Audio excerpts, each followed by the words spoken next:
ادھر رہنما M Q M Farooq Sattar نے کہا ہے کہ بجلی کی قیمتوں میں مسلسل خوفناک اضافہ کیا جا رہا ہے۔ عوام دوز بجٹ نہیں بنایا گیا تو ملک کی بقا کو خطرہ ہوگا۔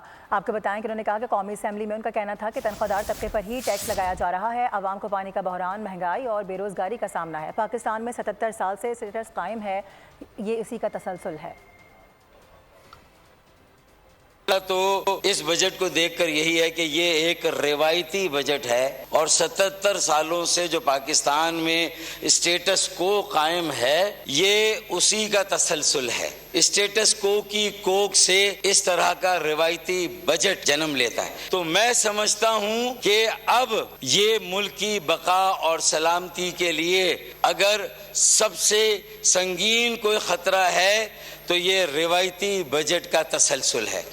اور تنخواہ دار طبقہ اور صرف تنخواہ دار طبقے پر ہی ٹیکس کی بھرمار لگاتے رہیں گے تو میں سمجھتا ہوں کہ اب آپ کو یہ فرق کرنا ہوگا اس وقت کہ آپ ایک حد سے زیادہ اوور ٹیکسڈ اکانومی اور رانگلی ٹیکسڈ اکانومی میں اور ایک گروتھ اورینٹڈ اکانومی میں کوئی فرق کرنا چاہتے ہیں نہیں۔